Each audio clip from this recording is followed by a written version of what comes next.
So for those of you who are dealing with lumbar disc herniations or lumbar disc bulge, the good news is that there are exercises to help you with some of the pain relief. I'm Dr. AJ Pacis, and I serve in the Active Family Chiropractic and Wellness Center in Mississauga, Ontario, Canada. And among all the patients coming into our office, lumbar disc herniations and lumbar disc bulges are very common issues that we deal with here. Now, like I said, exercises are a great way to help with some of the pain relief. So we're gonna go join Dr. Ongko to go over what these exercises might be.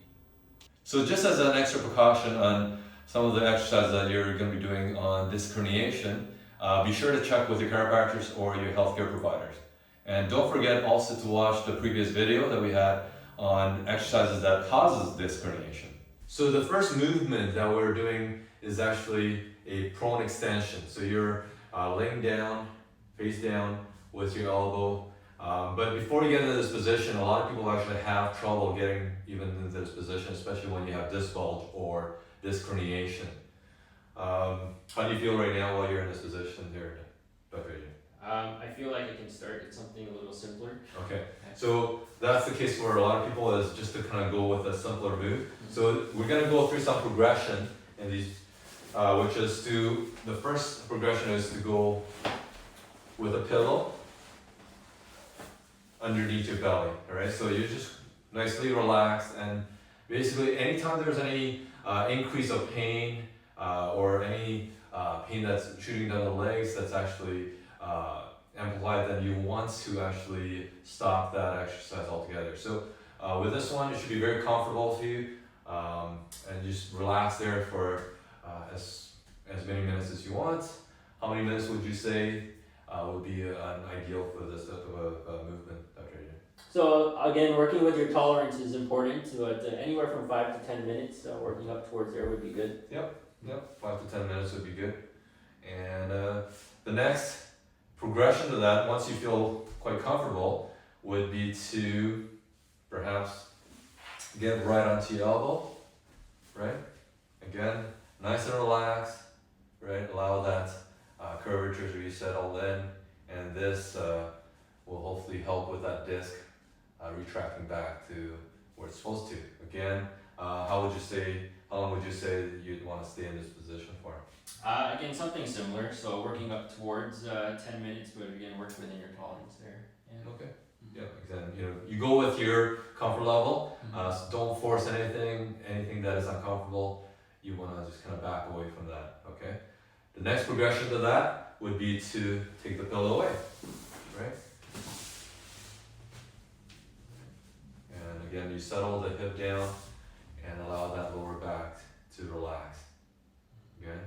Again, the time to stay in this position is, is really anywhere from a couple minutes to 5 to 10 minutes, whatever's most comfortable for you. If you find that holding it for a long period is too much, you can break it up into pieces. So bouts of a minute, and then do it several repetitions until you can hold it for much longer. But what you'll notice about this too is all the extension is happening into the lower back here. You don't have compensation where your pelvis is coming up or anything like that. You really want to accentuate into the lower back, especially the lowest part where the bulge probably is. So the front pelvic bone here should not lift up too much from the ground. Okay. And the next position or progression is one that you want to do really carefully, all right? Especially since you're going to really accentuate it. And again, only do these exercises with your chiropractor, your health care providers, prevention or consultation, all right? Can you show that to us there, Dr. Okay, so again, we want to settle the pelvis down. So if in fact it is too uncomfortable to do in this position, you may want to just kind of elbow, change your elbow position and angle. Okay? All right, so very quickly here, we want to touch on an important point from the previous exercise. So when you're going up into extension onto your hands. So what you notice with the way that I did it, I couldn't completely get my pelvis onto the floor. And a lot of the reason why is because my specific spine is not suited for a movement like this. And that's why it's important for you to have a good understanding of where your spine is at before you get into exercises like this. But what I want you to notice, number one, is we don't want the pelvis coming off of the floor, getting into this position. So what you want to do is make sure that the pelvis stays on the ground, all right? So like Dr. Ongko was saying, if you need to bend at the elbow a little bit just to make sure of that, that's fine. But eventually you'll notice over time the flexibility will come where you're able to get a little bit higher into a full extension of the elbows there. Yeah, so you certainly don't want to be like this. Yeah. Right? So it should be down. Perfect. Before you start doing some of the series of exercises next, you're going to need to find out which side of your disc herniation is. Is it going to be on the right side? Or is it going to be on the left side? Okay? And it's very rare that you'll have it on both sides of your spine.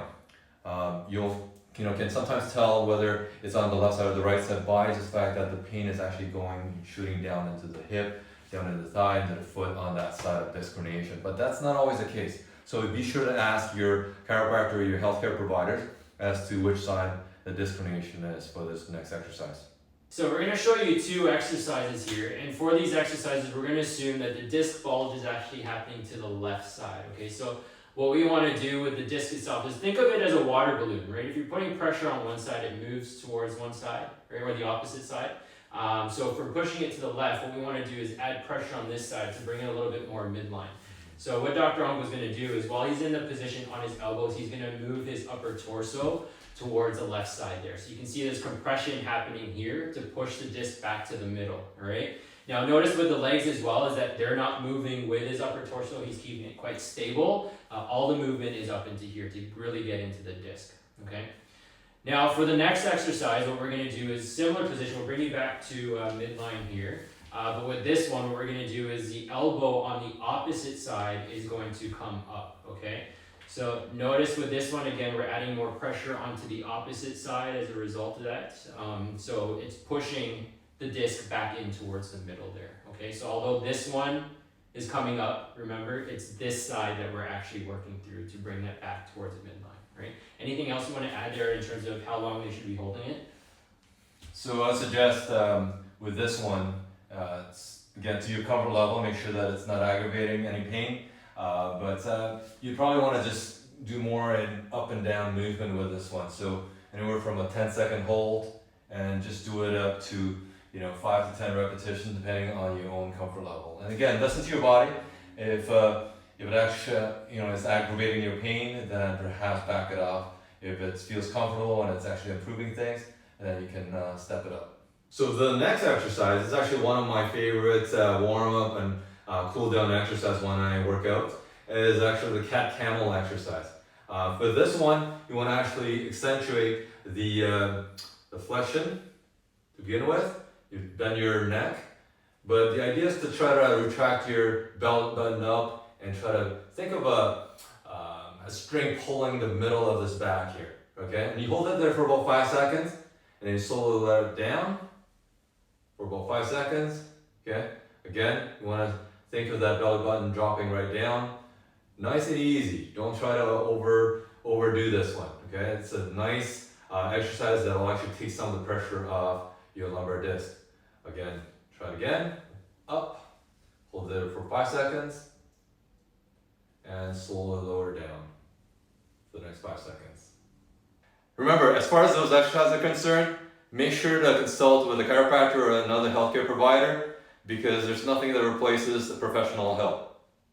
And don't forget to like and subscribe to our videos. Turn on that notification bell as well so you're the first to know when our videos do come out. You can also leave a comment below with any questions that you may have, but feel free to contact us if you are looking for some professional help with your disc issues. Okay, remember, a healthy spine is equal to a healthy life. Don't forget to like and share this video, and subscribe and click the notification bell to see our weekly videos. To learn more about how Wellness Chiropractic and the Active Family Chiropractic and Wellness Center can help you with your chronic pain problems, please visit www.wellnesschiropractor.com.